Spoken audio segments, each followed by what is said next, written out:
Hey up internet, and welcome back to On the Sofa Live. If you're new, do subscribe and hit the bell icon to stay in the loop. And with me again is Godless Gummer. Ahoy! Good to see you again, Mike. Yeah, good to see you, or at least see your avatar. Yeah, well, no one wants to see me on camera. I'll break the internet, you know. Oh, I mean, yeah. Sure I mean, look. I mean, I'm so ugly. Every time I cry, the tears run down the back of my head to avoid my face, you know. So. Oh. Self-effacing as always. Yep. But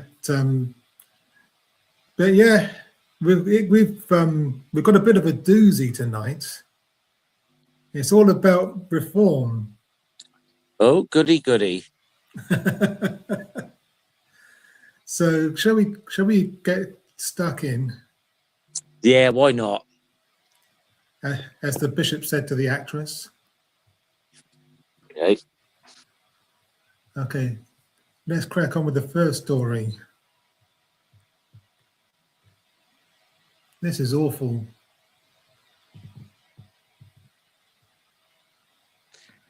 Generally is any time we're talking about reform, to be honest, but yeah. Okay, this first story isn't about reform, but we're going to get there. But this first story is really tragic.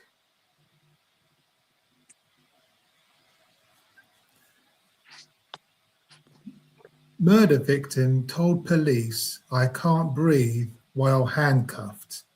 oh boy.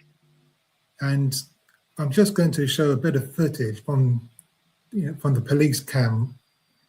And before I do, all the trigger warnings, because it's quite upsetting.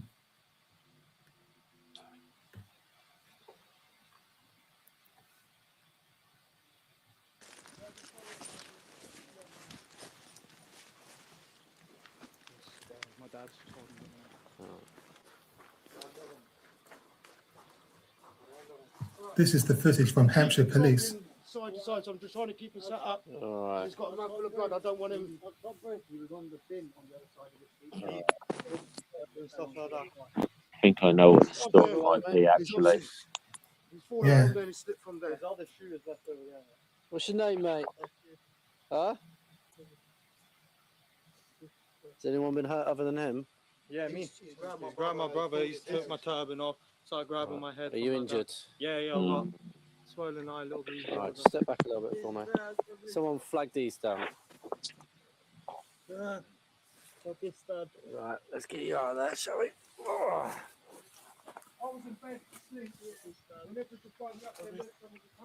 Okay, I think we've seen enough of that. Yeah, this is the tragic story of Henry Novak, who was stabbed and murdered. Mm-hmm. And as we saw from the headline, he told the police, "I can't breathe," while he was handcuffed. Yeah. Well, as you know, Mike, I am from Southampton. Yeah. So this has happened on my doorstep, this story. Yeah. And unfortunately, we've had even though Henry Novak's family were like, please, do not politicize this in any way. We've had like riots on the streets a night or two ago. So and suddenly, and a bit of a as you can probably tell, there was the kind of issue there. There's been a backlash against the Sikh community in Southampton because of this now, and it's because racists gonna racist, Yeah. So yeah, it's terrible, isn't it? Yeah, it absolutely is. The article says this: student Henry Novak repeatedly told police officers, "I can't breathe," and he lay dying in handcuffs after being stabbed, body cam footage shows. The 18-year-old Southampton student was handcuffed after killer Vikram Digwa, 23, lied to police at the scene of the 2025 stabbing, claimed he had been the victim of a racist attack. Footage released by the force with permission from Novak's family shows him pleading, "I've been stabbed," and an officer replying, "I don't think you have, mate." Novak suffered stab wounds to his legs and a fatal wound to his heart from a 21-centimeter blade Digwa said he carried as part of his Sikh faith. He was jailed for life with a minimum 21-year term. Yeah. This is awful. It's a tragedy. It should not have happened. Yeah, this is an absolute tragedy. Yes, again, it shouldn't have happened, as you say.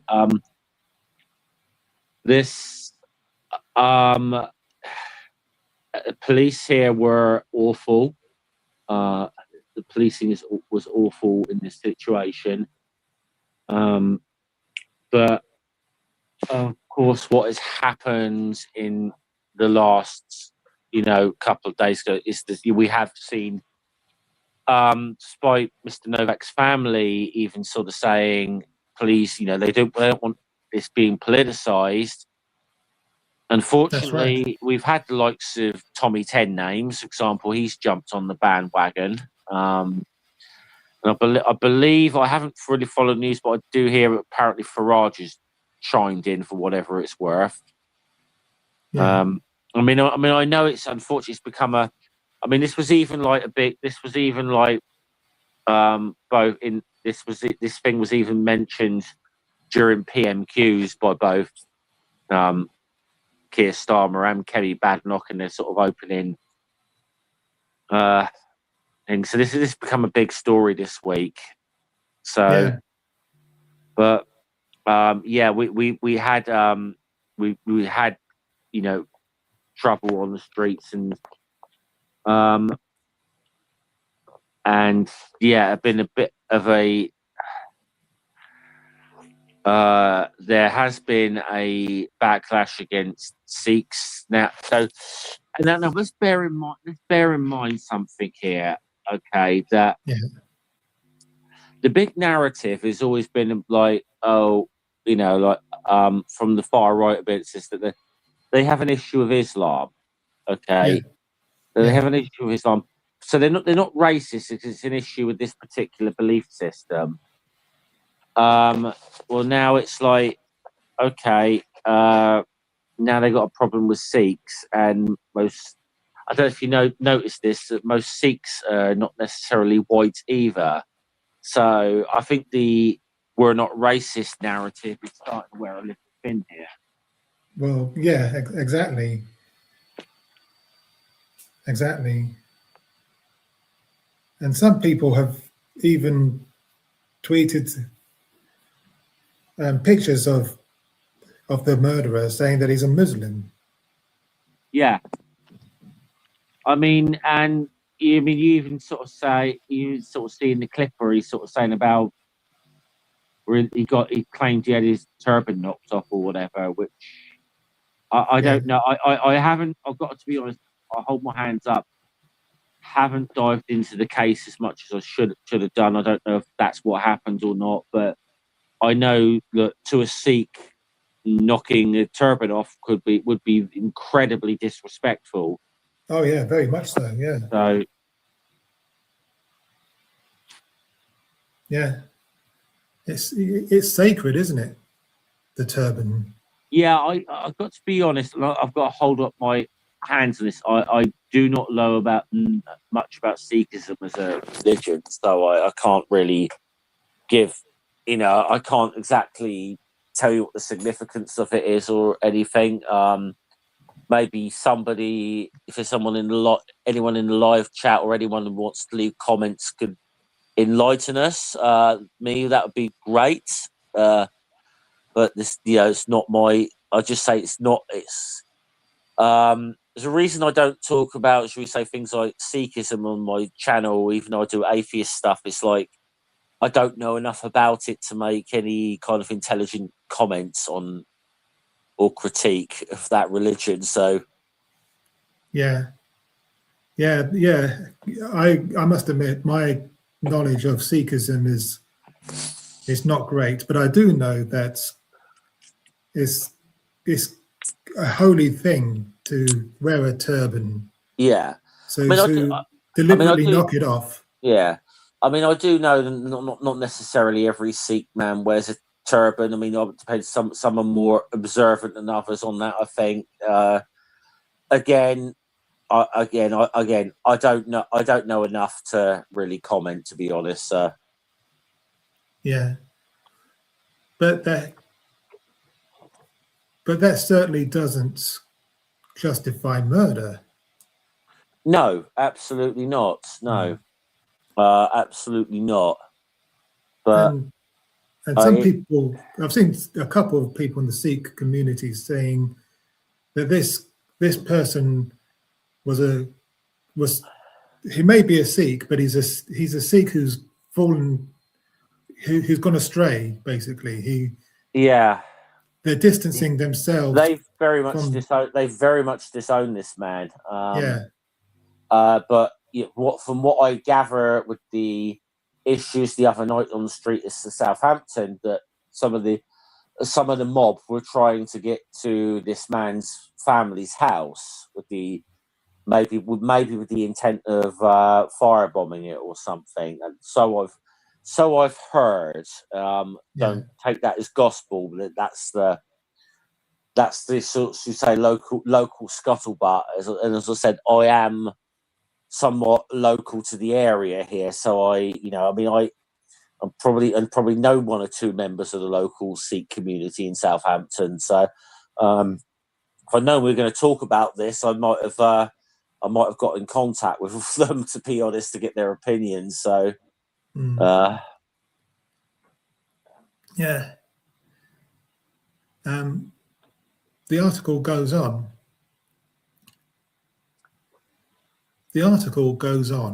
Novak's family from Shafford 100, Essex, called his treatment by police inhumane and degrading, and the force has apologised.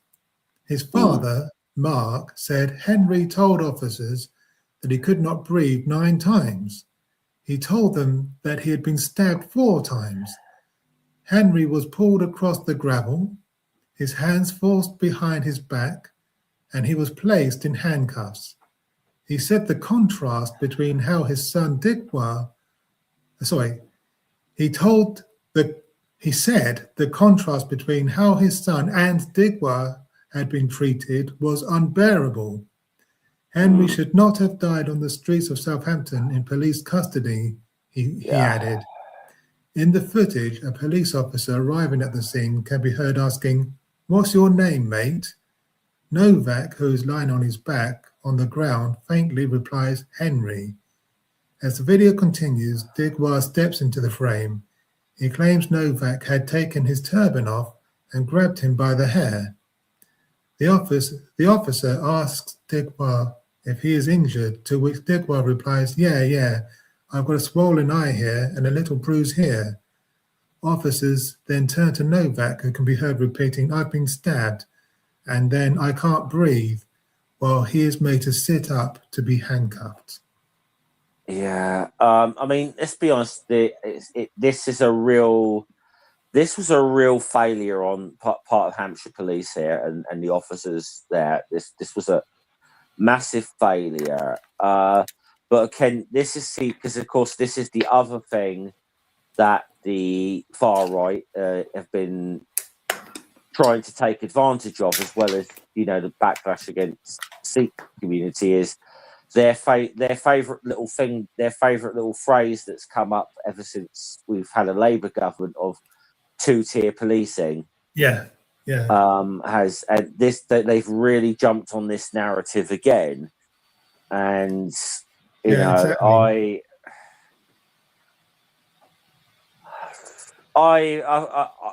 I've got a lot of thoughts on this whole two-tier policing thing, but to be honest, we don't have time. Yeah. We I think we'd be here all night if we started talking about that. Look, I'll just say that look, I've been shoved to the ground by a copper on a demo before, all right. So you know, and I'm definitely not of the far right persuasion. Let's put it that way. I don't think you'd be having me on here in your show if I was, Mike. So no, exactly. Yeah, but anyway, as you have said, the far right have weaponized this. Yeah. And Farage and Reform especially, and then we're going to get into some of that now. And again, and I've mentioned this twice already. Henry Novak's family have actually even pleaded for this not to be weaponized or politicized. Yeah, exactly.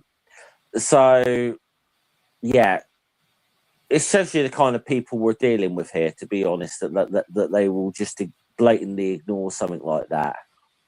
Yeah. Well, they do not give a shit about the victim or their family, that they're just willing to weaponize this. Yeah, exactly. Nigel Farage shared a video on X. Oh boy, if we got to listen to Nigel, have we? No, I won't play the video, but he captioned it saying, "I am addressing the nation on the shocking case of Henry Novak's murder. White lives matter too." Oh yeah. Can I mean, funny? Can we not be any less racist there? Yeah, exactly. I mean, listen. Of course, all lives matter. Of course, that statement is true. But you know, unfortunately, you know, I mean, unfortunately, you know, all lives matter became a dog whistle. Yeah. And I mean, with Farage, what Farage is saying there, it's not even a dog whistle, because it's just clear as day. Yeah. And he called on people to respond with rage. Yeah. I can't remember his exact words, but I think he said something along the lines of, "We should respond with pure cold rage." And that could be. That's incitement. I'm sorry, that's incitement. Yeah. Well, yes, yeah, I exactly. mean, or it's certainly bought. I mean, I don't know if there'd be a legal case against him for that, but that is really, that's very insightful language. It is, yeah. You know, I mean, it's a. I mean, okay, it might be. It's a step short of, say, what Lucy Connolly did, for example, where she very openly, you know, the person that there's their new heroine on the far right of who, you know, did openly call for, like, the hotels to be burned down with people inside them. You know, it's but so Farage stopped short of that, but that is really insightful language to me. Yes. And let's take a look at some of the responses. The Receipts UK said this is not an emergency address. It was a political broadcast using a murder victim as a vehicle for racial grievance. Farage has no standing to address the nation on anything.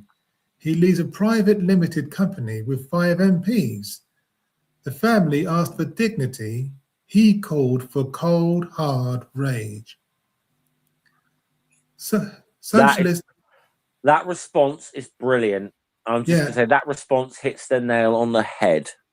Yeah, exactly. Socialist opera singer said, "This is sick. Exploiting the tragic death of a young person to push your hateful, divisive agenda and try to distract from the very serious allegations of bribery and misconduct leveled against you. Have you no shame?" Well, the answer to that question is no, he does not. Dave Lawrence tweeted, "Oh, I like Dave. I love Dave." Sorry, I'm familiar with that account. I love Dave. Oh, good.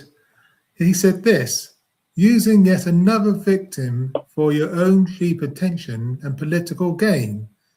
Totally sickening misuse of power from a man who only does his job when it suits him and usually to incite and inflame. Clear message, internal polling is poor in the by-election as you seek to inflame the nation." Yeah, precisely. I mean, here's the thing people got to realise about Farage in some of his videos. Now, I remember about, it must have been a month, maybe 2 months ago, when he did that video in the Chagos Islands or whatever. Yeah. When he was trying and saying, "I'm a British citizen and I've been denied entry into a British sovereign territory." Yeah. Because it's a fucking military base, so you just can't walk in there, Nigel. Yeah, exactly. You know, that's kind of that's kind of how this shit works. You know. He just did that as an excuse to have a holiday in Mauritius. Yeah. And claim it back on expenses. Yeah.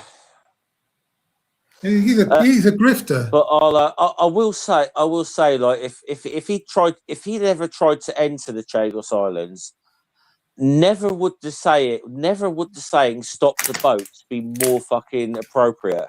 Yeah. Exactly. Sharon said this: "You're exploiting somebody's murder for your own grandiosity, you sick, sick man." Fi said, "You really are the lowest of the low. There's an investigation into this. You are not Prime Minister. There's no need for an emergency statement. And you are using this for your own political ends as a means to be racist. Now fuck off."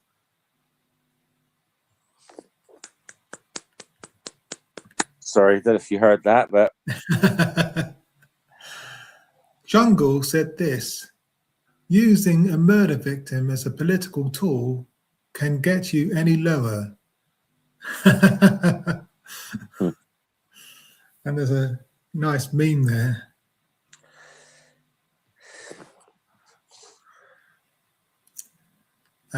This is a right-wing account. "Spot on, Nigel. This is a national disgrace. And so too is Keir Starmer." And of course, he's comparing the murder of Henry Novak to the murder of George Floyd. Oh, for fuck's sake. Yeah. I mean, there is a difference. Yeah. George Floyd was murdered by the police. Yeah. I mean, I mean, I'll just say Henry Novak, there's definitely police negligence there. Yeah. There's definitely a case that can be argued for that with the way this was handled, but the police officers did not directly kill him. No, exactly. But I mean, but you know, we do know that the concept of nuance is something that's generally lost upon the far right in general. So yeah. one more response. Martin said this: scum, you will use anything and anybody to make political capital for yourself. Fuck you, Farage. Hashtag never trust reform. And Yeah. there's a meme there saying Harborne's puppet, a brought and paid for mouthpiece, a crypto bitch for his master. So how does he really feel? Yes, exactly. Yeah. So, yeah, so that is how Farage, Reform, and those on the right have used Henry Novak's tragic murder to as a weapon against the Yeah. sorry, that sentence got away from me. I'll start that sentence. That is how Farage. That is how Farage, Reform, and those on the right have weaponized this tragic murder, and it makes me sick. It is sickening, and as I said, as I said, I am from Southampton. This is hit very close to home for me personally. Yeah. So yeah, the man has no shame whatsoever. It just shows that he will use any opportunity whatsoever to make a point. And it wasn't just him. I mean, it wasn't just him either. I think Tommy Robinson bloody chimed in on it. And we've actually had violence on the streets of our city as a result of this now. Yeah. That's the result of that's the result of this. Yeah. And this is all done despite the fact that the family of the victim have pleaded for this not to be made into a political point. So yeah, this is sort of so these people they've got this. To be honest, this shows how little they actually have regard they actually have for the victim here. Yeah, exactly. Yes. Let me know what you guys think in the comments. Okay, moving on.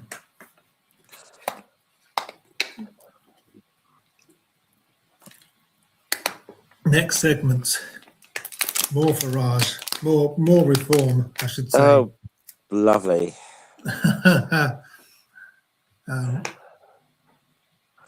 Wow, what have we got next?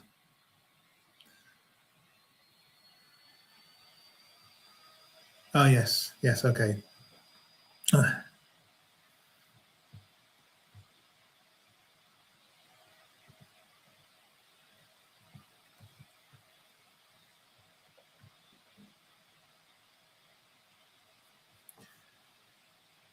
This next story is from the Mirror.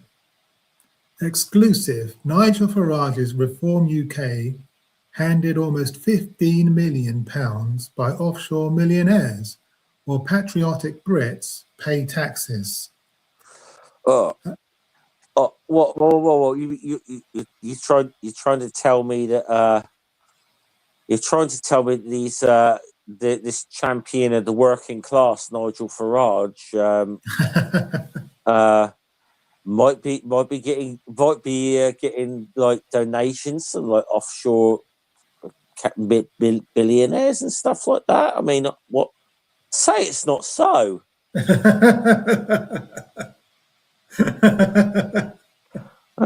Yeah. Well, the former banker that's positioned himself as the champion of the white British working man. Yeah, exactly.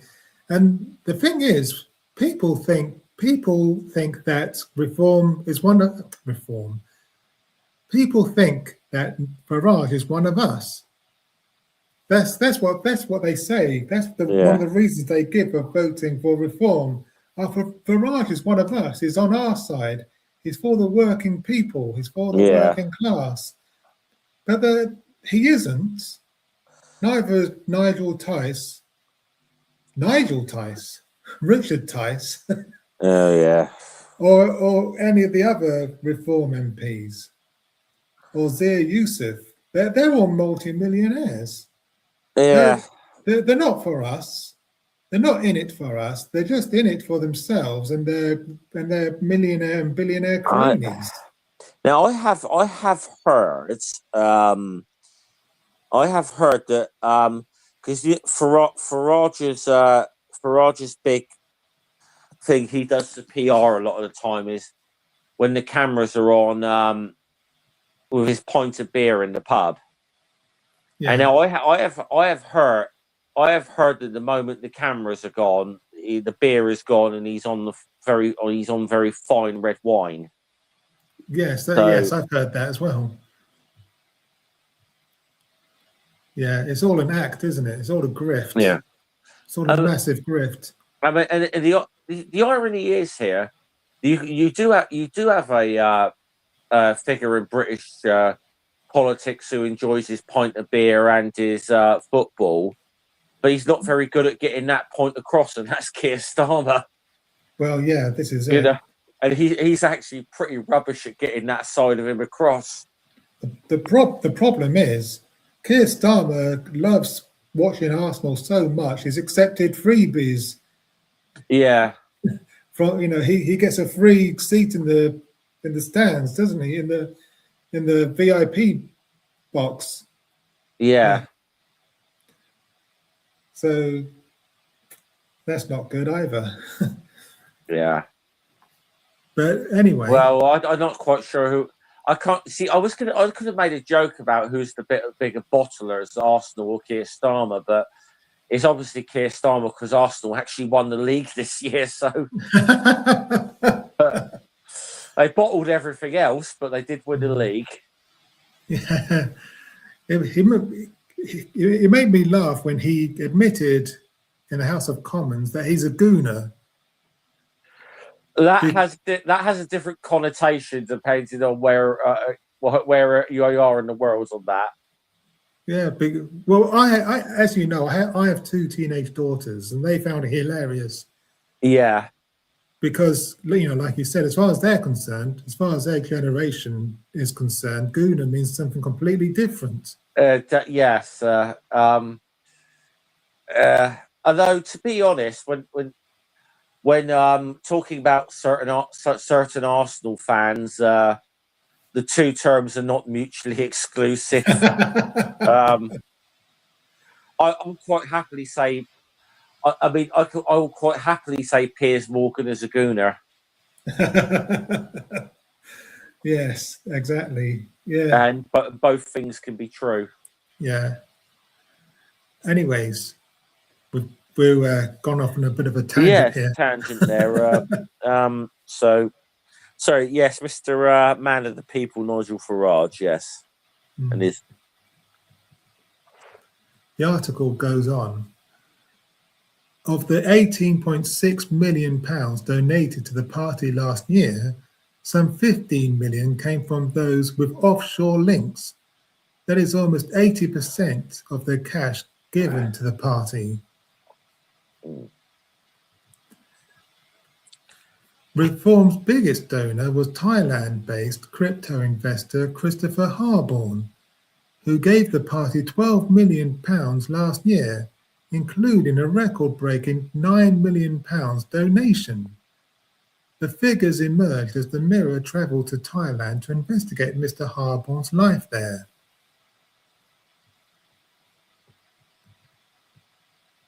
And there's a photo of Christopher Harborne there. Christopher Harborne is the largest donor to Reform UK. Yeah. So. And of course, since then, Nigel Farage has been extolling the virtues of cryptocurrency. can I just actually say, technically, are you, if you're donating, if you're giving money to a reform, are you a donor or are you a customer? 'Cause, I'm not quite sure how it works with a limited company. Well, yeah, well, this is it. Exactly. That's a good question. But I'm guessing now that Farage is now a crypto bro. I'm going to say the man's a customer. Well, yeah, this is it. Mr. Harborne was revealed to have given Nigel Farage a separate £5 million gift before the last general election, a payment the Reform UK leader insists was intended to provide him with lifetime security. Mr. Farage later dubbed it a reward for campaigning for Brexit and went on to claim that voters do not care about his huge outside earnings. To be honest, if somebody wants to give me £5 million, I think I'd be pretty much secure for life as well. Well, yeah, same here. But I think voters do care about his huge outside earnings. I know I do. I kind of care about that, and that's not even anything particularly about Farage. That's something I would be interested in any politician's outside earnings, whatever their political affiliation. Yeah. I'm kind of there's a big part of me that actually thinks that a member of parliament should have no other job than being member of parliament. I mean, this is kind of why, like in the 1840s, the Chartists actually lobbied for payment for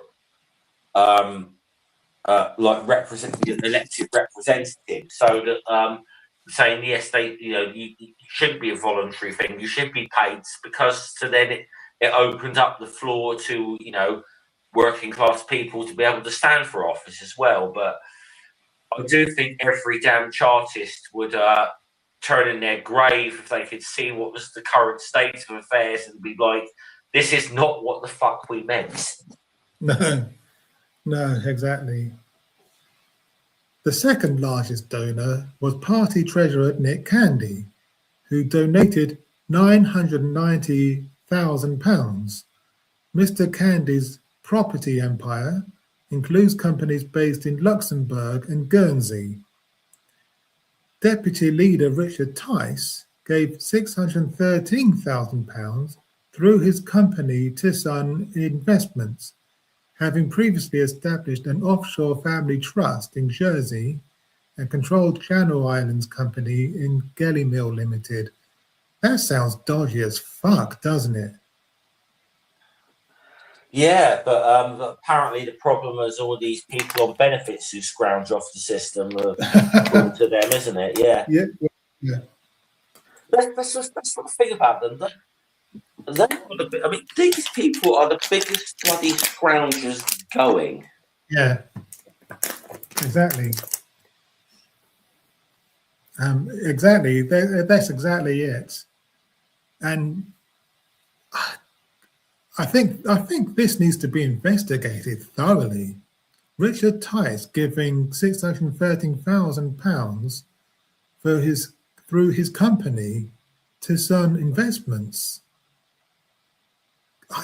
That needs to be investigated. There's something dodgy going on there, surely.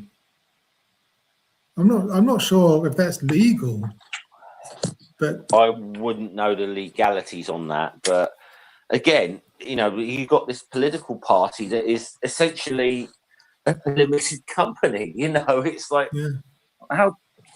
I mean, that in itself doesn't make any sense to me. I don't even know how that's allowed. No, I don't know. I don't know how that's allowed, but it is apparently. Yeah. And again, this is. I don't even think this is a reform issue. It's the fact that the system allows for this to even happen. Yeah. There needs to be a change in the law to close these loopholes, so that in the future, political parties can't get away with this shit. It may, Yeah, it may be legal. He may not have broken any laws, but that's the problem. The law needs to change. I had this very conversation with somebody about a week or two ago. I'm going to say it turned on into a bit of a dumpster fire, actually. But I'm just going to say, just because something is legal or something, that doesn't necessarily make it. It doesn't exactly make it moral. No, People exactly. definitely need to make that distinction. It was illegal to shelter Anne Frank and her family. And it was legal Yes. for the Nazis to arrest her. Yes. And take her and her family to the concentration camp. Yeah. I mean, that's quite an extreme example. But well, I could go back to the argument, the thing that I had the big dumpster fire over. Apparently, during biblical times, it was legal to own people as property. Yes. So. Yes, exactly.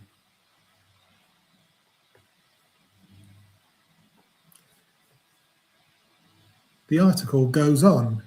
Businessman Basim Hadir, who relocated from Britain to Dubai following Labour's changes to non-dom tax rules, donated £355,000 after leaving the UK.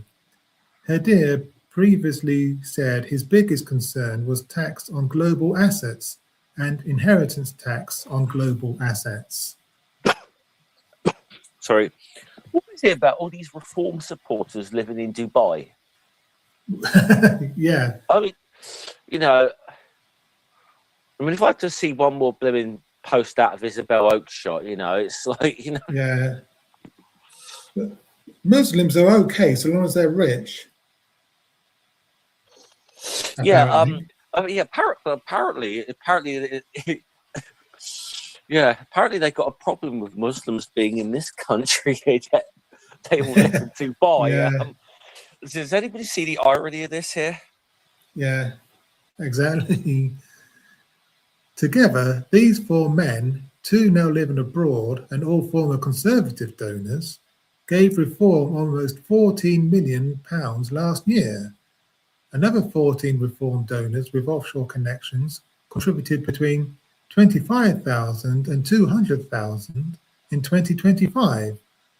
They include J.C. Bamford Excavators Limited, linked to the Bamford family, whose business empire has reportedly been held through Bermudan trusts, donating £200,000.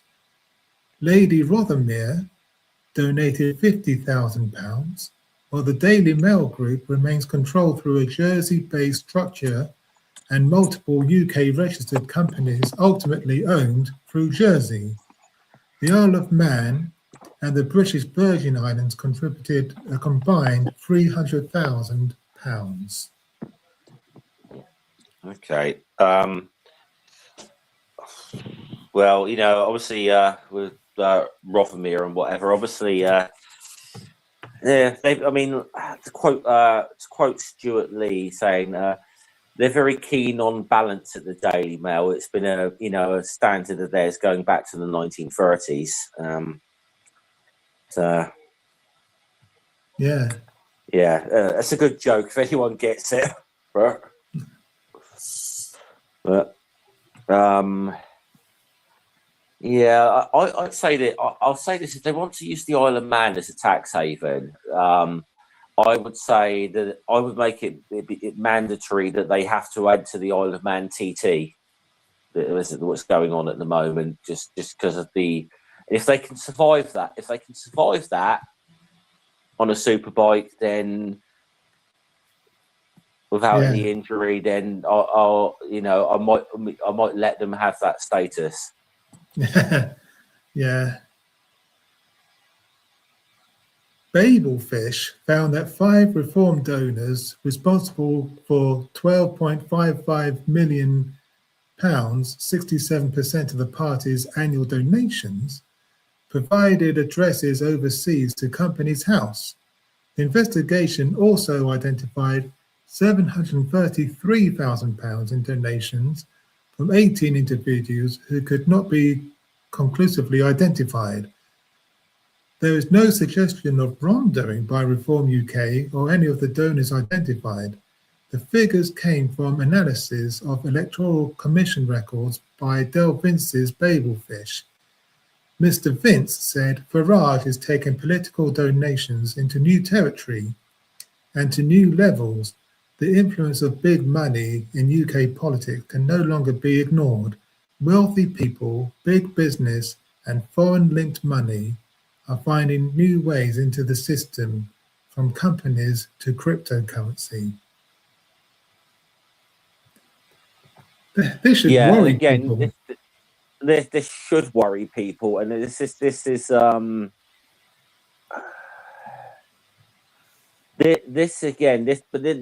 failure. This is a systemic failure, really. Yeah. That this is allowed to happen.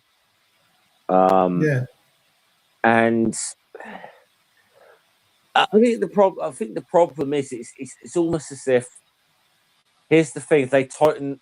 I feel it's like if the government tighten the rules to actually get rid of some of this corruption, it's going to expose some of the shit on their side as well. Yeah. But this is again why last time I was on about why I found this Labour government so damn disappointing. I was kind of hoping at the very least that we after like 14 years of the most openly corrupt Conservative government, I was at least hoping we'd get some reform, forgive the pun, in that respect. Yeah. And this shit is still going on. Yeah, exactly. And it seems worse than ever. Yeah. The thing is that this is an affront to democracy. It's definitely a threat to our democracy, because these multi-millionaires, they're not giving all these thousands of pounds out of the goodness of their hearts. No, of course it's to their own interests. Yeah. They want something in return for this. Yeah. They want to see a return on their investments. Yeah, I mean, the scary thing is if we ever end up with a reform government, it's going to be you saw the cronyism we had to that Conservative government with things like, like the PPE contracts and so on during the pandemic. A reform government would be that on steroids. Yeah. This is it. Yeah. But let me know what you guys think in the comments. Shall we move on to the next story? Yeah. Yeah. This is, well, it's all bad, but anyway, let's move on. Let's crack on regardless. This is good. Well, depends what you mean by good. But you know what I mean. Yeah.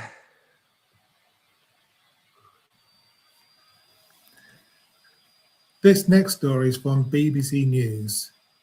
Labour reports Farage's alleged Russian phone hack to police.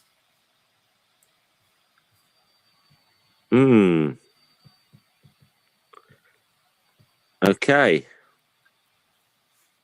By Brian Wheeler, political editor. By Brian Wheeler, political reporter.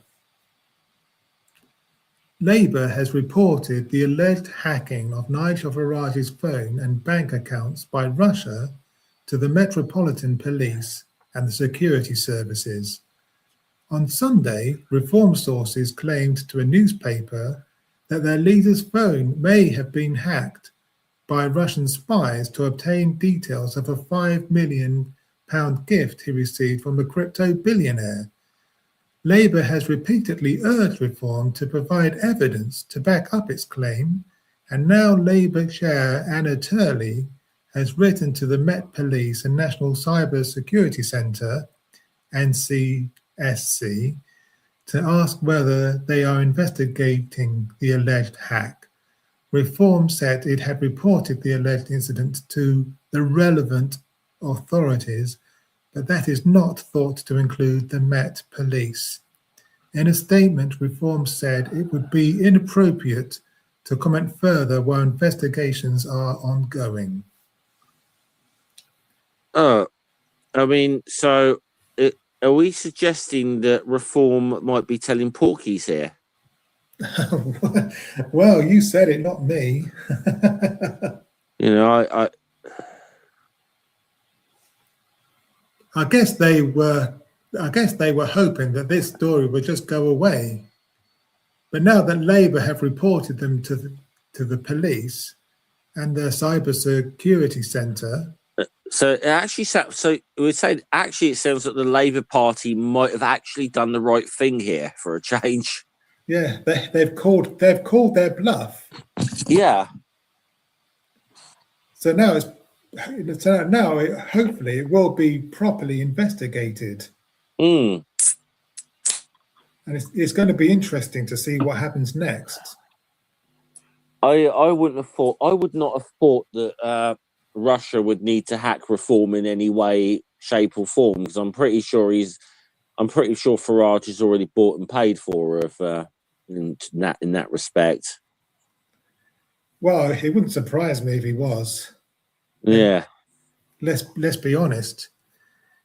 And hopefully, if they find that there's been criminal wrongdoing or a breach of parliamentary code, hopefully it will force a by-election in Clacton. Nigel Farage will have to fight for his seats over again, and hopefully he won't win. He won't win this time. But we'll see. I mean, this investigation is ongoing. Yeah.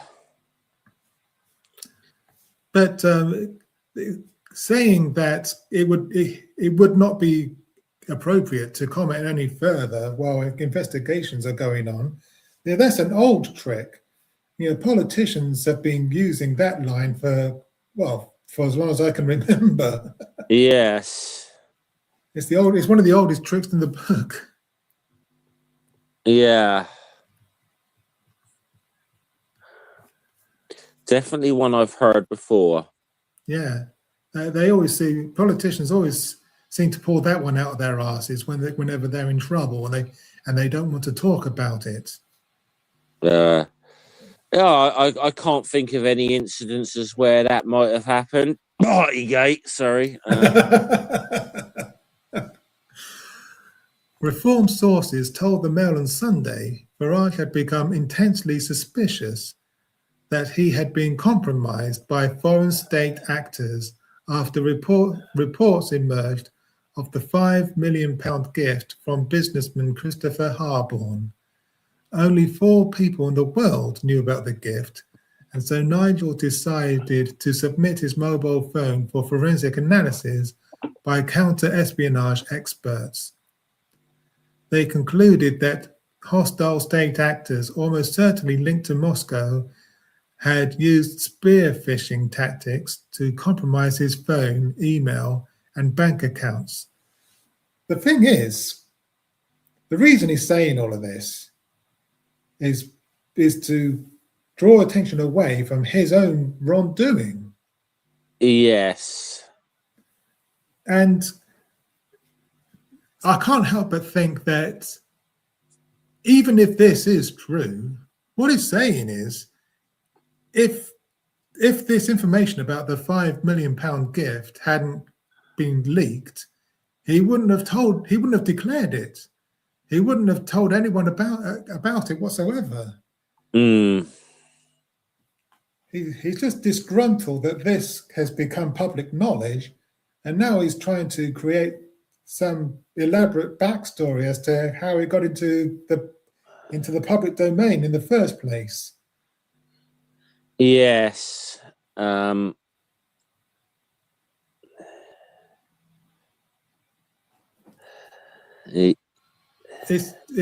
really dodgy. Really dodgy. All I'll say, well, how can I put this? If you gave Nigel Farage an enema, you could fit him into a matchbox. Yes. Yes, exactly. Labour and the Conservatives have called on Reform to hand any evidence they have to the UK security services. In a letter to Farage on Friday, Anna Turley said, "The alleged crime is an incredibly serious one with potential wider implications for Britain's national security, the integrity of our politics and public confidence in our democratic system. It is therefore essential that any evidence of hostile state hacking or foreign interference is placed in the hands of the proper authorities for thorough and independent investigations." Yeah, that's absolutely correct. Yeah. I mean, Farage must have thought that this Russian hacking story that he came up with was going to be the end of it. But Labour called his bluff. Yeah, he's I think he might have just scored an own goal here, you know. Yeah. I think you could be right, but time will tell.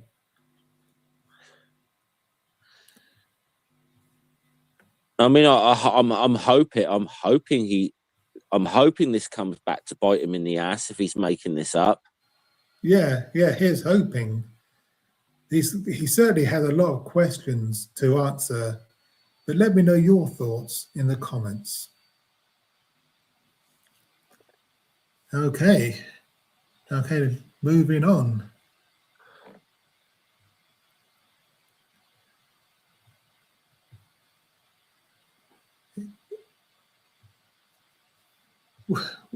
What next?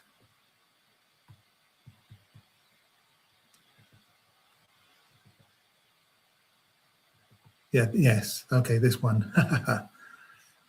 This is interesting. This is from the Daily Britain. Robert Kenyon's first interview, no apology, an attack on Carol Vorderman, and a candidate who doesn't know his own party's policies. Oh boy. Are you familiar with this? No, but I think this could be interesting. I'll just say he might, if he attacks borders, he might be biting off more than he can chew. Yeah, exactly.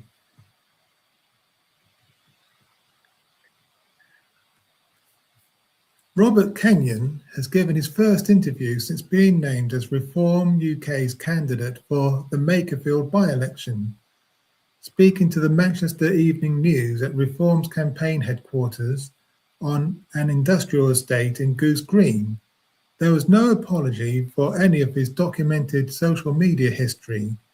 He described his post about Carol Vorderman as a crude attempt at a joke. He attacked Vorderman for her views on grooming gangs and trans rights. He admitted not knowing Reform's Great Repeal Bill or being confident discussing their plans to scrap the Equality Act. After the interview ended, Reform UK contacted the journalist separately to provide the party's positions that Kenyon had been unable to explain himself. You'd think he'd know at least the bullet points about Reform's policies before going to this interview, wouldn't you? You'd like to think so, wouldn't you? But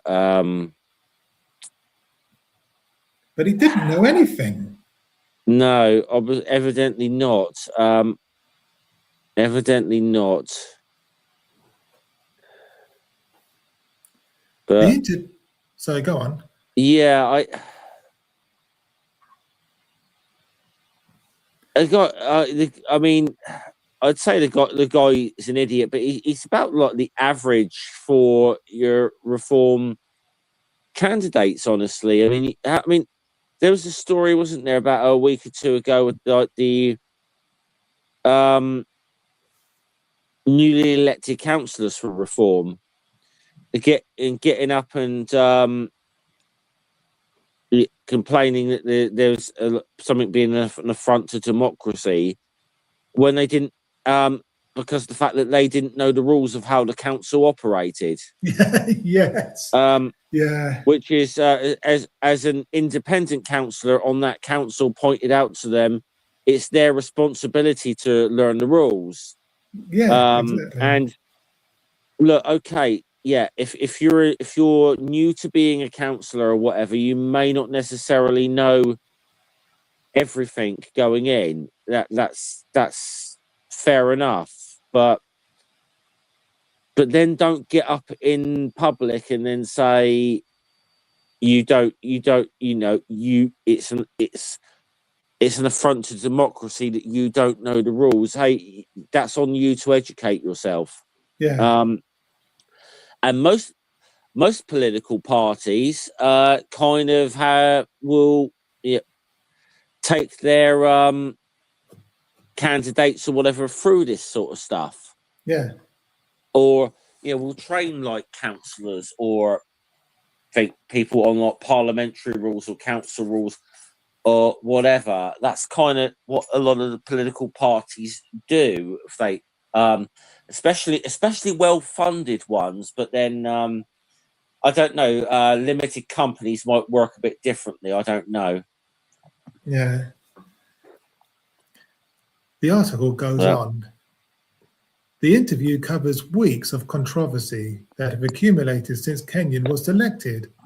Neo-fascist Facebook connections, riot disinformation during the Southport murders, calls for waterboarding, I'm sexist, sorry, but I am, a graphic sexual comment about Carol Vorderman, anti-abortion views, apparent non-voting in the Brexit referendum, and a forum post endorsing Russia's right to annex Crimea, as we reported across our investigations in the deleted accounts piece and the Vorderman piece and the RL fans sexism piece and the Russia Crimea piece, Reform has backed their candidate through every revelation. Kenyon's message in person is consistent with Reform's own. He's not polished, that's the point, and he's local.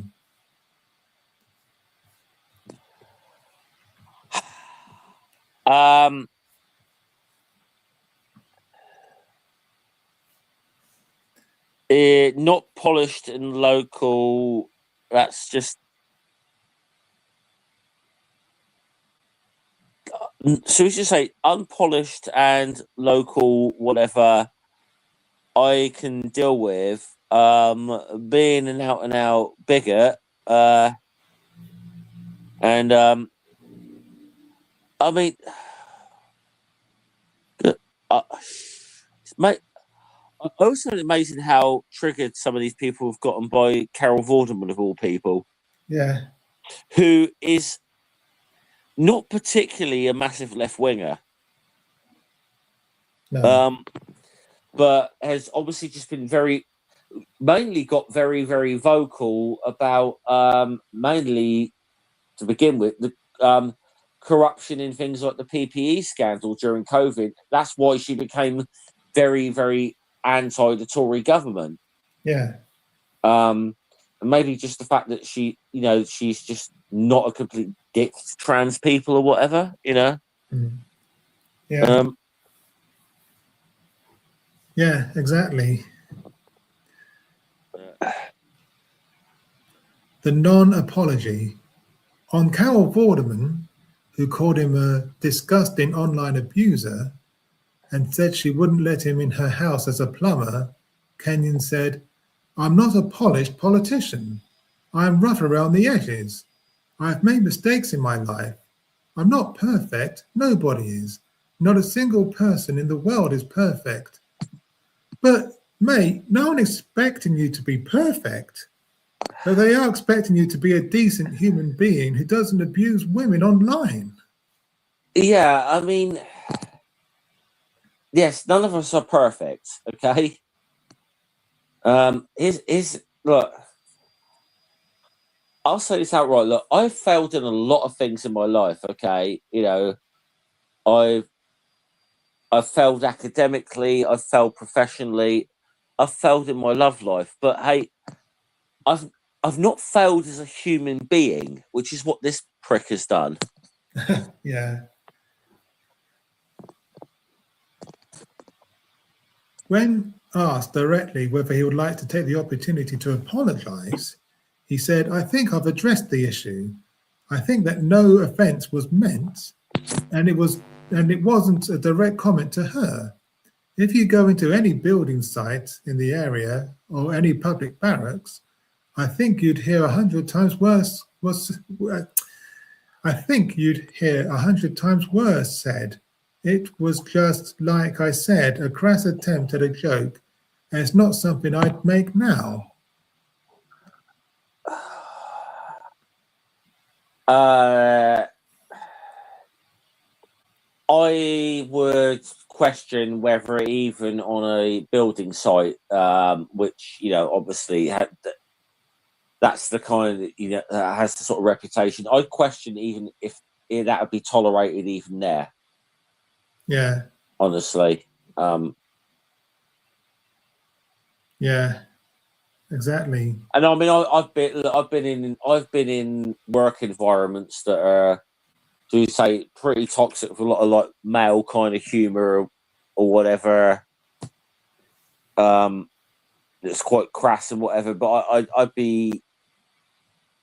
I'd question if even some of the most toxic workplaces I've ever worked in would tolerate that. Yeah. But that's not the point anyway. Yeah. Even if you didn't mean it to be offensive, Carol Vorderman was offended. Yeah, okay. And so the simple thing is, so it's this very simple thing. Sorry, I meant it as a joke. It was a bad joke. I'm sorry if if it offended you.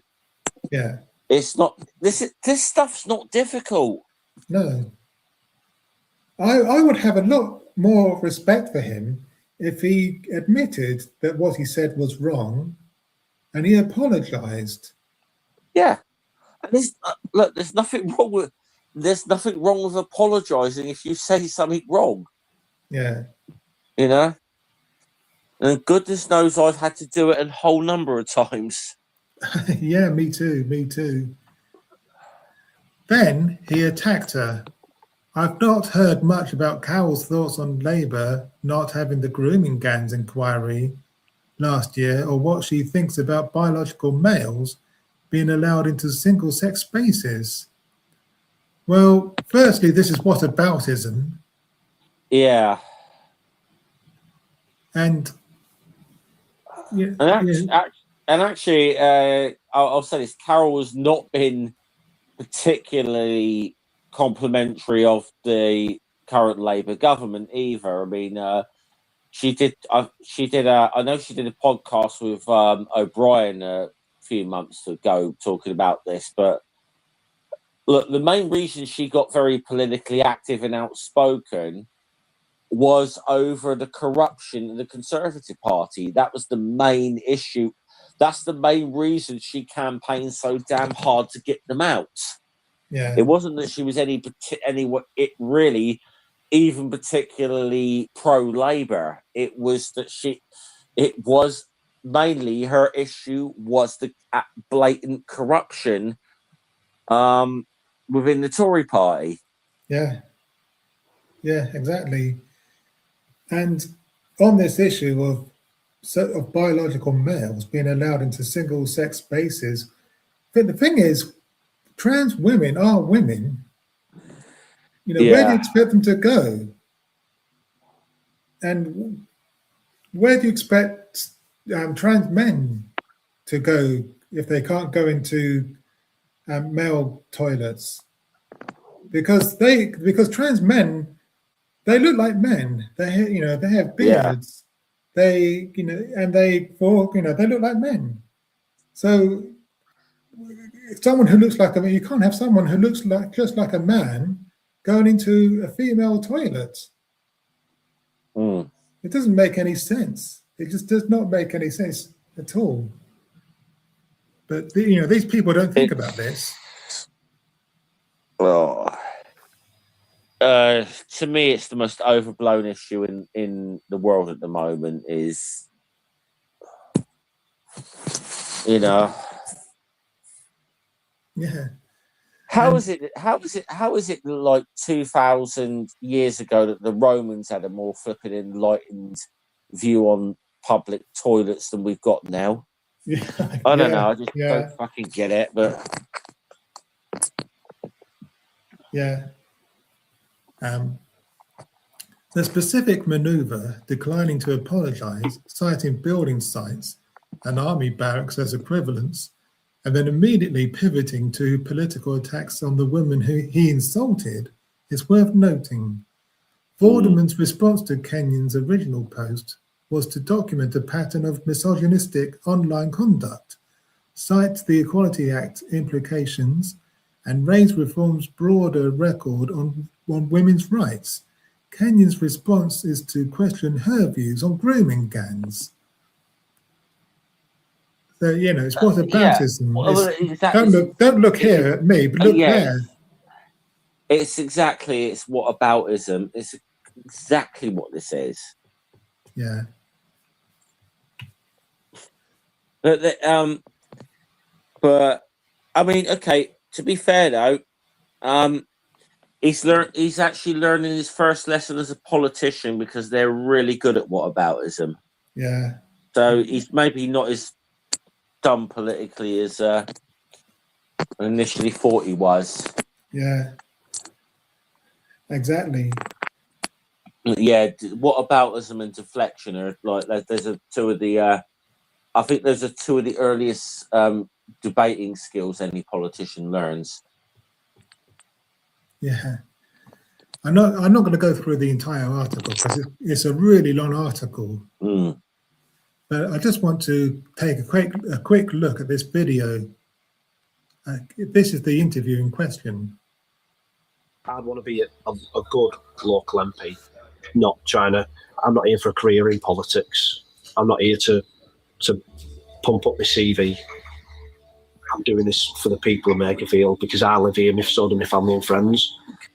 Can I ask you about Rupert Lowe's Restore Britain, potentially splitting the right-wing vote and letting Wendy Burnham win? Nigel Farage has already said that their candidate should step aside. Have you got a message for Rupert Lowe yourself?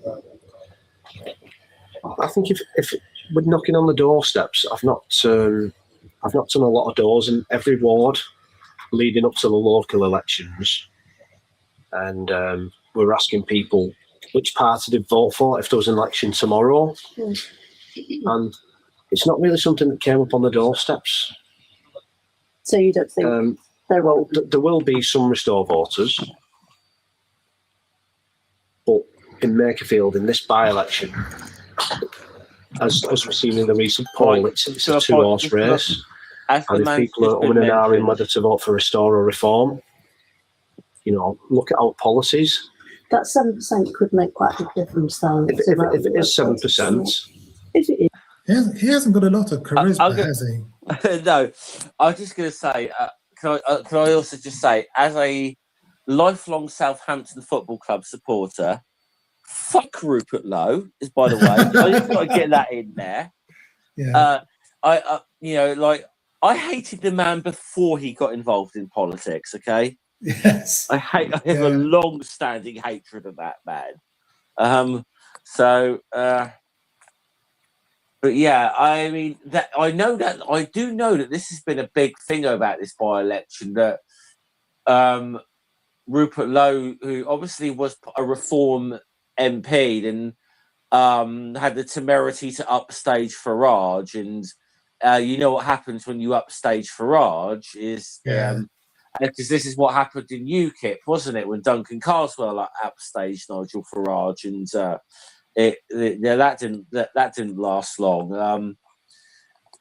Which is why I think ultimately reform is going to implode at some point. I just hope that they're not in government when they do ultimately implode, because Farage's ego will not allow anyone to upstage him, and that's what Rupert Lowe did. And lo and behold, suddenly there was a complaint about Rupert Lowe. Rupert Lowe was out. Yeah. But yeah, it's interesting though because there's been a big fight about this that Restorer put up a candidate against Reform, and it is likely to split their vote. Yeah.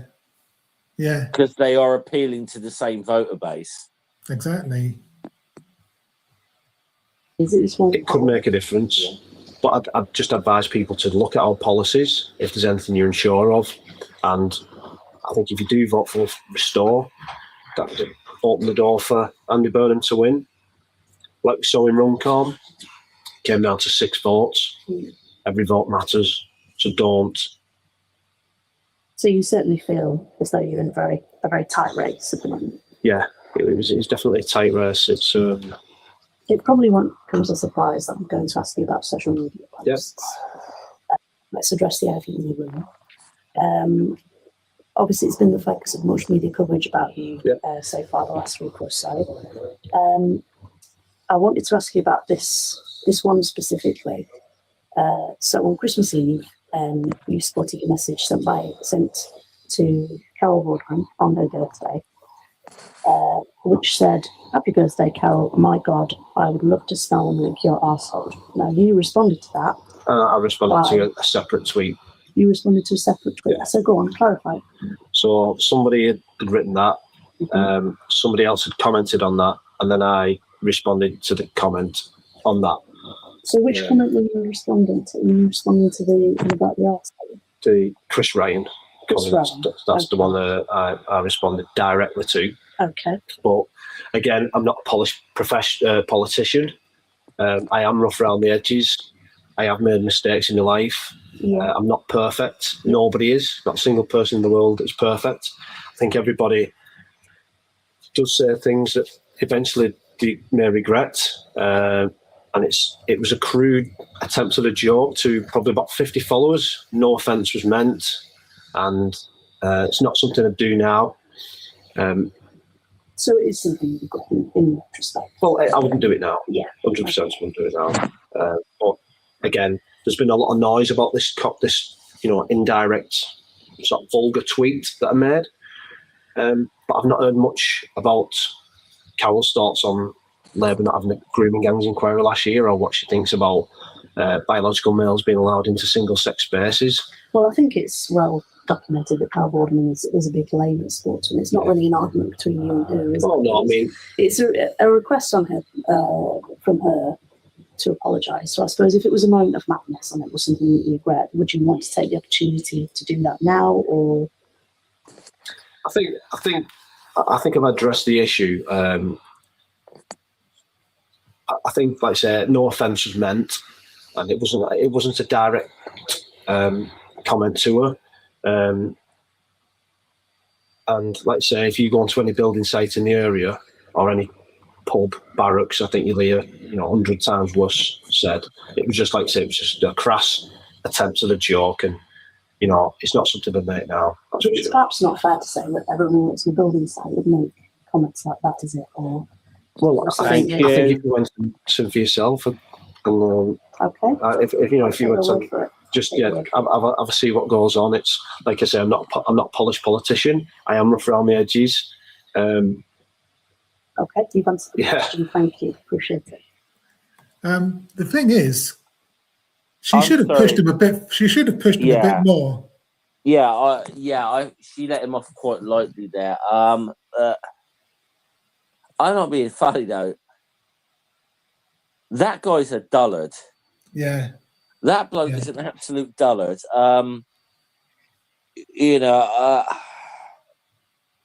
I sincerely hope that people do not vote for him.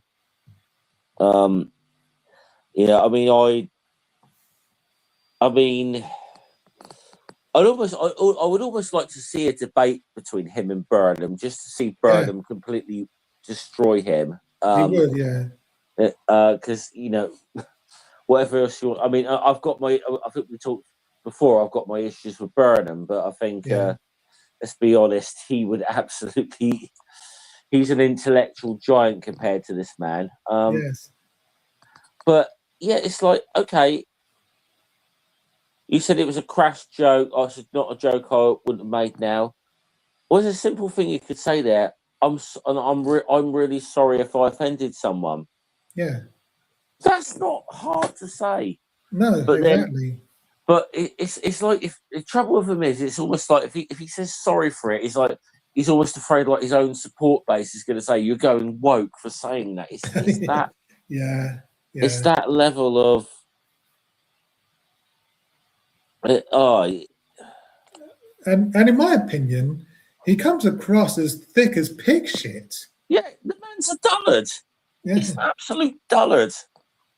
And I can't help thinking that Reform were like, well, it worked for the Green Party to stand a plumber as a candidate. So we'll get one of our own. We'll get our own plumber. But the difference is that Hannah Spencer is an intelligent, well-articulated woman who knows what she's talking about. But this person just doesn't. He just it's like chalk and cheese. There's no comparison. To be honest, I would not even hire that bloke to unblock my toilet. Honestly,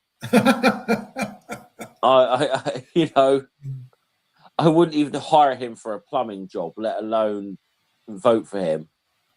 Yeah, well, this is it, and hopefully he won't win. Hopefully, I'd rather have, like you, I have my issues with Andy Burnham, but I'd much rather have Andy Burnham as the MP from Makerfield as this guy, quite honestly. But it'd be interesting to hear what people think in the comments. I mean, just to have this man in Parliament, to have that man, the thought of that man being in Parliament is, and it just seems like, I always feel like reform people. It's just like, how further down the bottom of humanity do you have to scour the barrel here to put up candidates? Yeah, I mean, I thought. I mean, I was thinking this about the Tory party a few years ago with some of the MPs that were in there under like Johnson's, I mean, I'm going to include Lee Anderson on that as well, because he's now part of Reform. I mean, the first time I ever heard him speak, and I'm there thinking, this clown's in Parliament. I'm like, it's like, if they could be a member of Parliament, I think I could be. It's just finding a political party that would actually take me, to be honest. But the thing is, I thought that Lee Anderson and Andrew Gullis were bad, but this guy is somehow worse. Yeah. So hopefully he won't win. Yeah. Hopefully he will get nowhere near the levers of power. I hope I would just I'd love to just see Count Binface enter the race and beat him. Yeah, that'd be hilarious. I think he is standing in Makerfield, actually. Well, I'll actually I should tell you a quick story. One time I saw years and years ago. This was like a local election. And there was a guy who stood under the name Professor Pongu the Penguin, who beat a Liberal Democrat candidate. This is when they were in coalition with the Tories. And I just commented something about this on Facebook, laughing my ass off about it. And then I got a Facebook request from the bloke who stood as Pongu the Penguin. I was like so happy with that. I was like, Yeah, yeah. Count Binface, the Count Binface party is. They are standing. He is standing in Yeah, Makerfield. That is yeah. hilarious. I suppose my claim. I suppose I can claim. I have had a drink in a pub with the leader of the current leader of the Monster Raving Looney Party before, so I can say that. I suppose probably the two most famous political figures I've ever met is probably Corbyn would be the most famous, and then I'm not necessarily so proud of this one. Galloway, I've met him a few times, but Okay. he before he completely went off the deep end. Yeah. But, Well, my political claim to fame is that Jenny Formby, who was the general secretary of the Labour Party, whilst Corbyn was the leader of the Labour Party, she's actually my auntie. oh, okay. Yeah. Awesome. She's the sister of my mum. Yeah. And I am going to have to jump off in a couple of minutes, Mike, all right? So I don't... Okay, fine. That's fair enough. Let's Sorry. crack. Have you got one more story? Or I've got a few more stories, actually. all right. I might have to jump off now then, because I do have to get some sleep and I do have work in the morning, so... Okay, fair enough. But thanks for having me on, Mike. Well, no problem. Thanks for dropping by. I appreciate it. Cool. Okay. Bye for now. I'll jump off. See you later. See you later.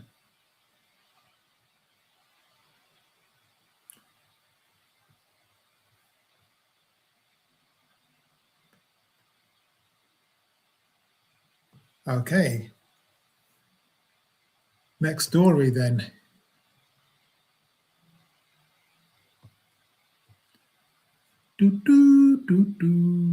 Right.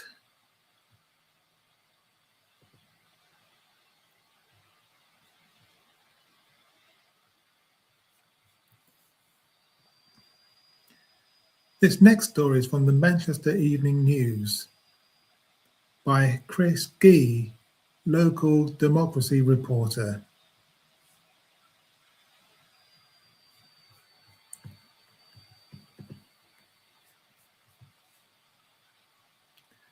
Newly elected Reform councillor defends historic blackface makeup photograph.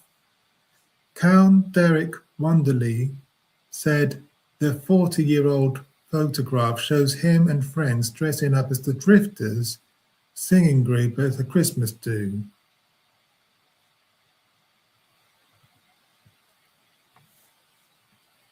And there's the photograph there.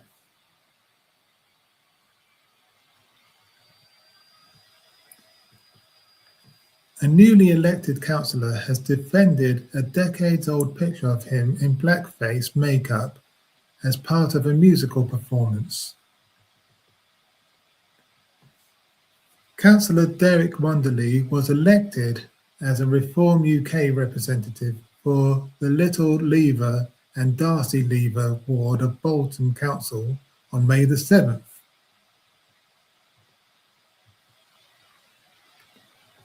The picture, along with a comment from Councillor Wonderly, which refers to the Black Lives Matter movement, has been circulated by a constituent of the ward who said they found the image unacceptable.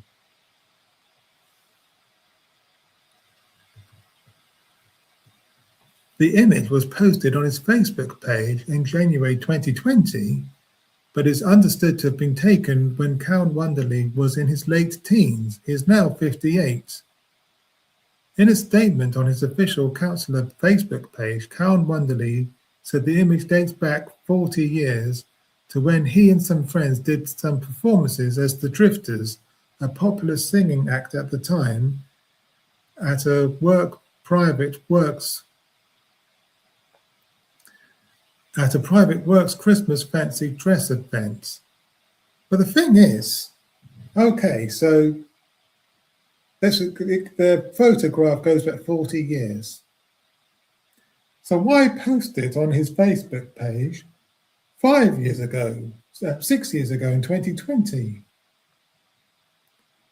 Because even if you're going to argue that it was a different time 40 years ago and blackface was acceptable back then, it wasn't, by the way. But even if you're going to argue that, it certainly isn't acceptable now. So why post it on your Facebook page in 2020? That doesn't make sense.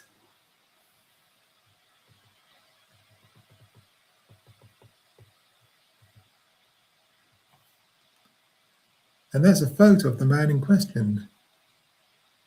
He said, "The photograph reflects a different time and context, and I recognize that elements associated with it are not appropriate by today's standards. That is not something I would support or participate in now." So why did you post it on your Facebook page just 6 years ago? Come on.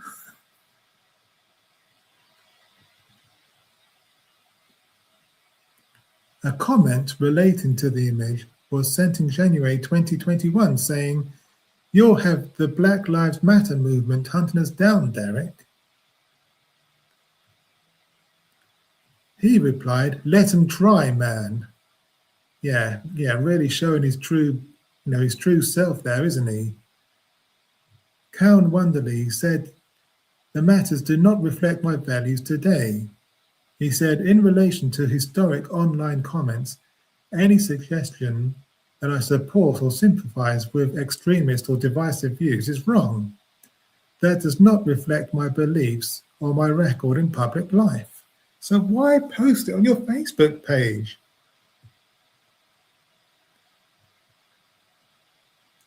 Throughout my career, including as a counsellor, I have been committed to treating people with respect, promoting inclusion, and serving all members of the community fairly. If any offence is caused, I apologise. These matters do not reflect my values today or the way I carry out my work or public duties. I feel saddened that a historic search was carried out to try and find fault and taken out of context as to what it was. You're just sorry that you got caught, mate. Come on. You're just sorry that you got caught, mate. Come on, own this shit. But the photograph may have been taken 40 years ago, but you posted it on your Facebook page only 6 years ago. So 6 years ago, you must have still thought that it was acceptable. So don't try to claim that you don't have these views today. Yeah, you're just sorry that you've been caught.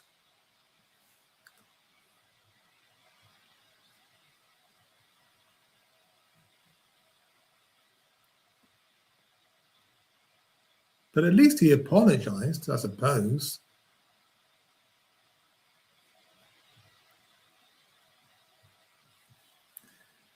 You may think that this story is a bit of a nothing burger. You may think that this is a bit of a nothing story, but it's part of a pattern.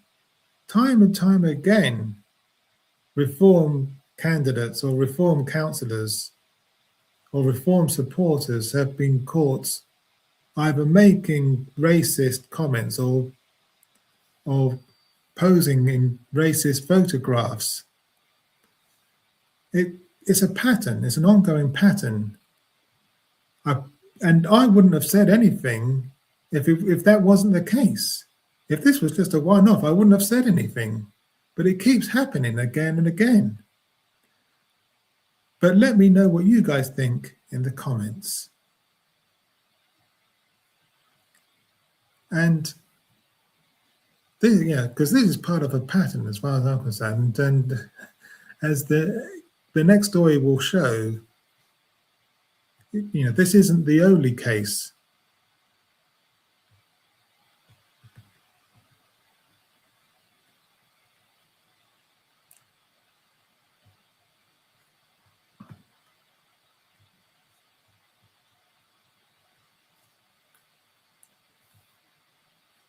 Here we go again. Reform. Here we go again. This story is from the Canary by Willem Moore, posted on the 2nd of June 2026. Reform councillor pictured in blackface and Rasta hats.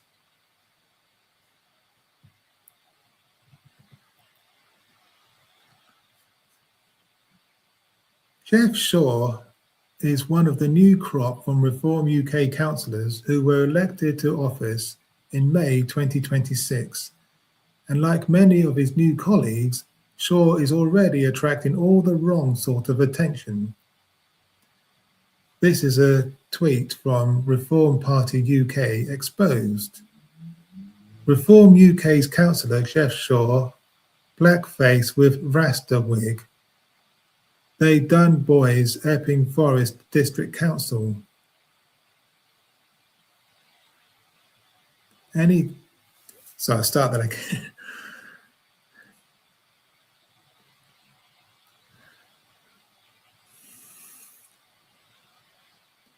Reform Party UK Exposed tweeted this. Reform UK's councillor Jeff Shaw, blackface with Rasta wig. Thaden Boys, Epping Forest District Council. Any comments? EF Reform or MacIver Jamry?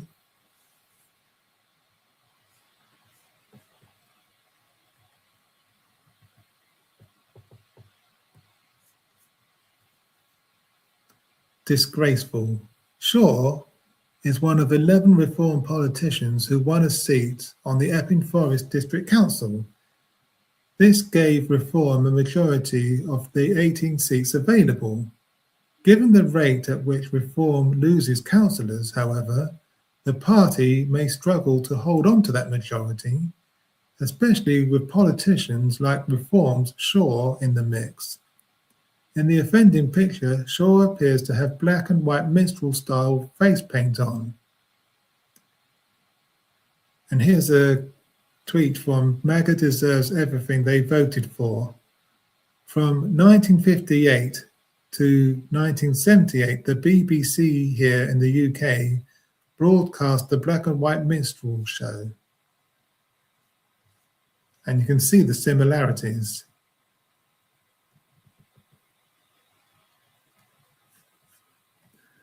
Reporting on the history of the show, David Hendy wrote for the BBC website, "What's harder to fathom is why, in an era in which tens of thousands of black people had long been settled in Britain or were trying to make it in their home, a BBC which had already managed to reflect something of the reality of black British life, took so little account of the offence caused by white performers in blacking up their faces on a peak-time TV show." Hendy added, "For the best part of the next 20 years, it didn't seem to occur to anyone in a position of authority at the BBC that the series really was offensive to more than just a few killjoys. The failure to even see any racism was a measure of the BBC's real problem. The archival record of its behind-the-scenes thinking during this period is far from flattering." On that record, one BBC executive wrote at the time of the show's airing, "The best advice that could be given to coloured people by their friends would be, on this issue, we can see your point by, in your own best interests, for heaven's sake, shut up. You are wasting valuable ammunition on a comparatively insignificant target."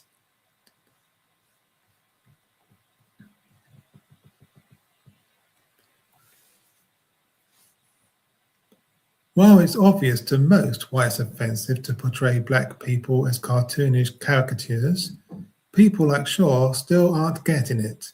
To make it completely clear, then, we need to go back to the start. The history of minstrelsy. The tradition of black minstrelsy began in the US, and it emerged at a time when black people lacked the rights of white American citizens. As the National Museum of African American History and Culture reported, the first minstrel shows were performed in 1830s New York by white performers with blackened faces. Most used burnt cork or shoe polish and tattered clothing, who imitated and mimicked enslaved Africans or southern plantations on southern plantations. These performances characterized blacks as lazy, ignorant, superstitious, hypersexual, and prone to thievery and cowardice. Thomas Dartmouth Rice, known as the father of minstrelsy, developed the first popularly known blackface character, Jim Crow, in 1830. By 1845, the popularity of the minstrel had spawned an entertainment sub-industry manufacturing songs and sheet music, makeup, costumes, as well as ready set of stereotypes upon which to build new performances. In other words, the practice emerged as a means for white Americans to ridicule and denigrate their black countryfolk, and it persisted because enterprising racists figured out how to turn a profit from it.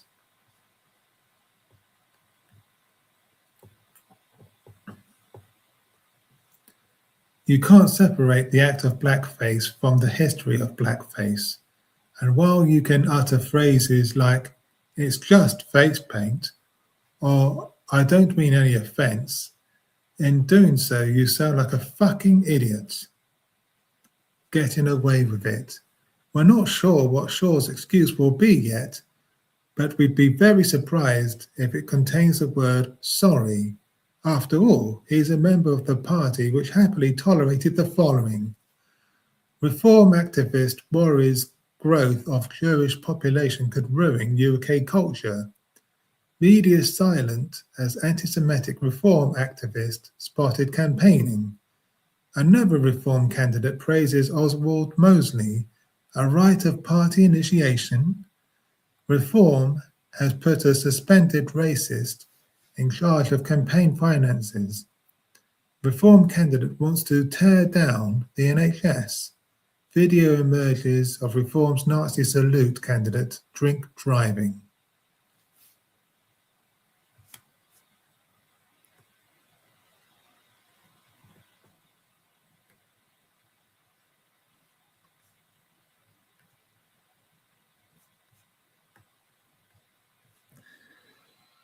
And this is the thing. This is the thing. This is a,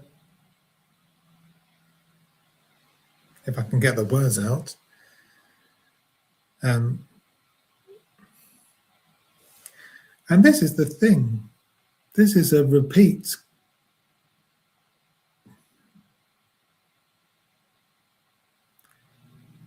And this is the thing. This is a repeated pattern from reform candidates and reform supporters. It keeps happening again and again. And it makes me wonder, do reform even have a what? Oh dear. Okay, start again. And this is the thing. This is a repeat.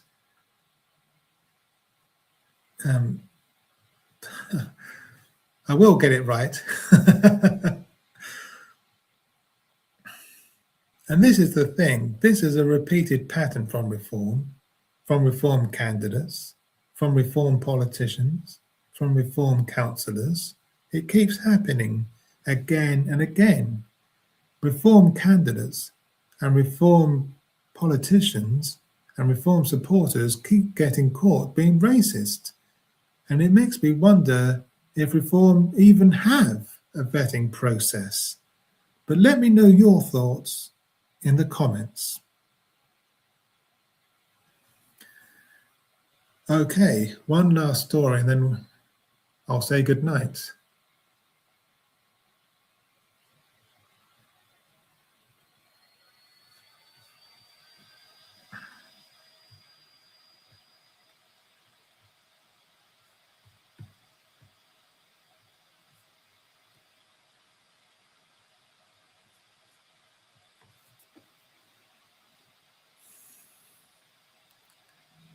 This next story is from the Liverpool Echo.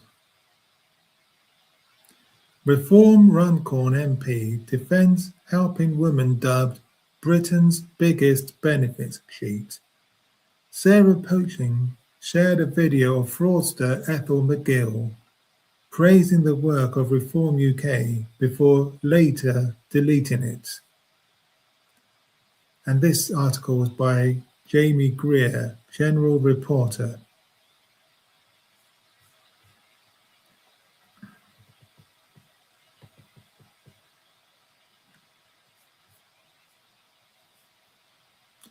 The Reform MP for Runcorn said she has to take people at face value after she boasted of helping a woman who was previously jailed for a large-scale benefit fraud.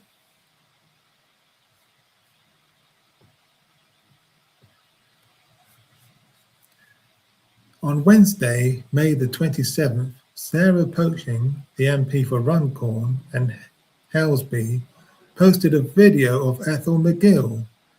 In the clip, McGill, 76, said that within 2 days of speaking to Reform UK, she was getting the help I needed to move into an adapted 2-bedroom bungalow. Ms. Poaching captioned the post, "Helping people like Ethel is why I love my job."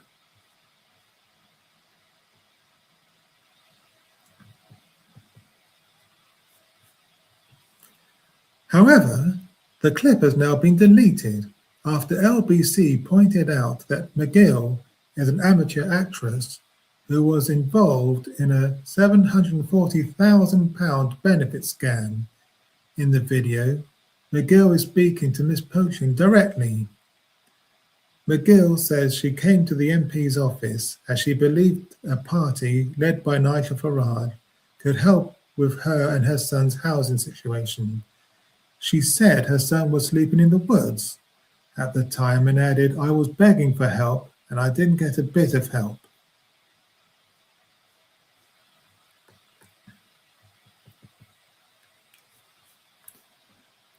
One day I saw this office and I thought, wait a minute, there's Nigel Farage, and I think that man can help because he's for the people. He's for people like me. No, he isn't. He's not for the people. He's just for himself and his millionaire and billionaire cronies. He's a grifter, and the sooner people realize this, the better. Anyway, the article goes on. I've come into this office and within 5 minutes, I was getting the help I needed. Within 2 days, I got the offer of a 2-bedroom apartment that was fully adapted. And they helped my son get his flat, his first flat. Now they've helped me with his mental health.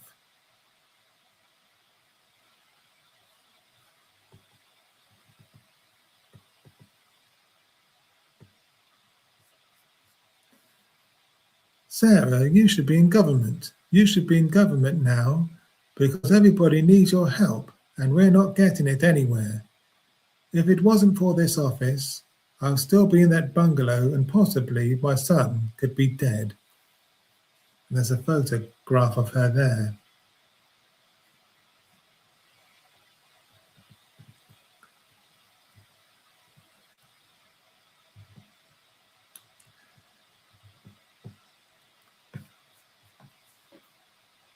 Miss Poaching can be overheard repeatedly saying thank you to McGill as she makes these comments.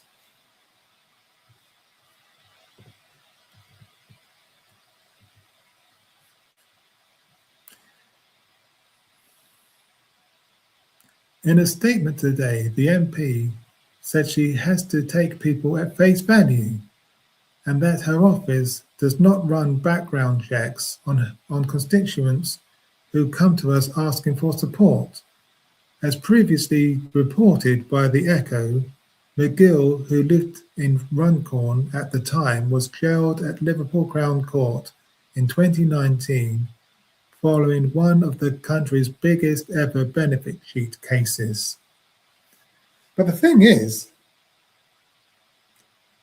Sarah Poaching may argue that she can't do background checks on everybody, but a simple Google search on this lady would have brought up her previous charges.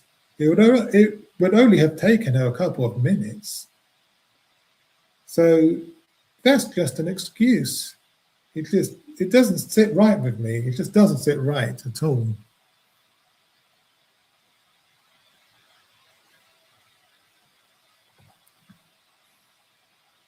McGill pleaded guilty to 14 counts of bogus benefits claims and money laundering in connection with around £750,000 she fiddled from the public purse in her decades-long series of scams.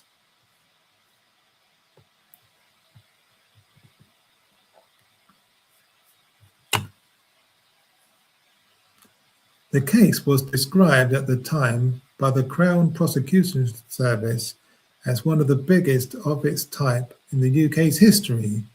Her actions led the Daily Mirror to dub McGill as Britain's biggest benefits cheat.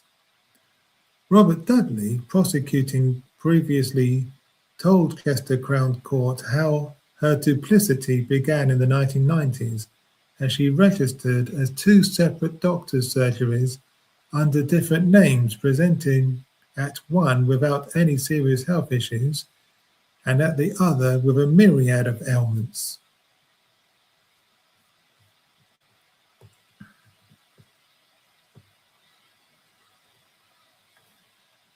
And there's Ethel McGill burying her face against a pile of incontinence pads while arriving at Liverpool Crown Court for sentencing in 2019.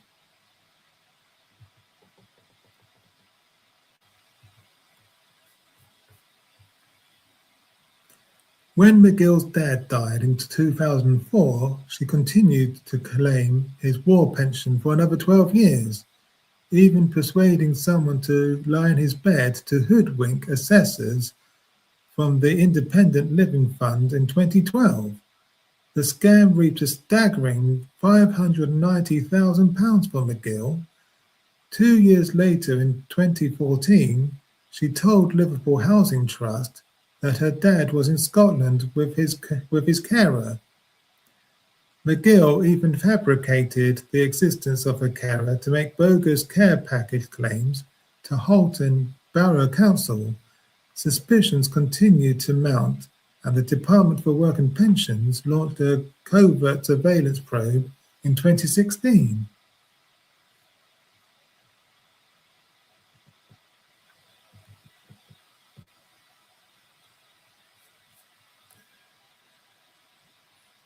Despite McGill's claims of having severe care needs due to debilitating illnesses, including dementia, she was seen shopping, carrying items such as wooden shelving and armfuls of boxes around, as well as lifting, bending, and moving around without help.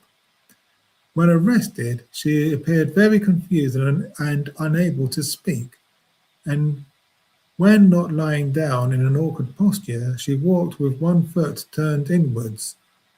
When DWP investigators searched her home, they found home videos of McGill walking unaided, as well as a bizarre acting agency profile promoting herself as actor, film, and stage crew who can play roles from a very hard-hearted Glasgow woman to being a very timid domestic abuse victim.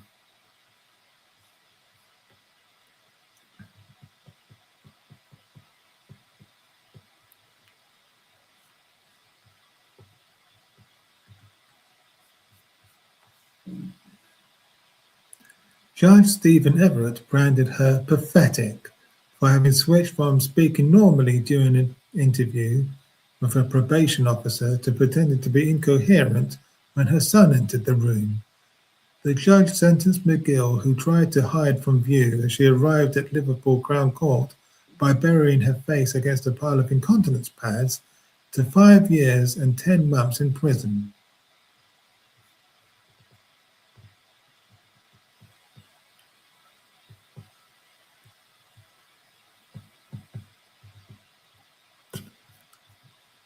He said, "For year after year, you, in a sense, sadly sullied by your father's name, making these dishonest, despicably dishonest claims, and they were for a substantial amount of money."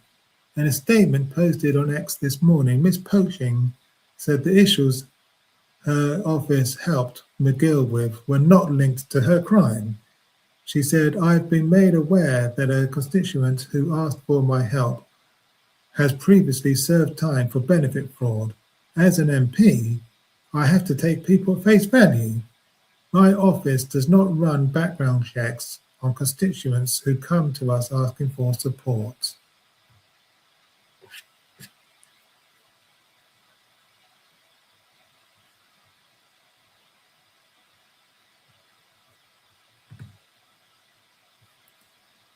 This is really embarrassing. This is really embarrassing for Sarah Poaching and Reform. I mean, sure, you can't expect her to do full background checks on everyone who comes to her office asking for help.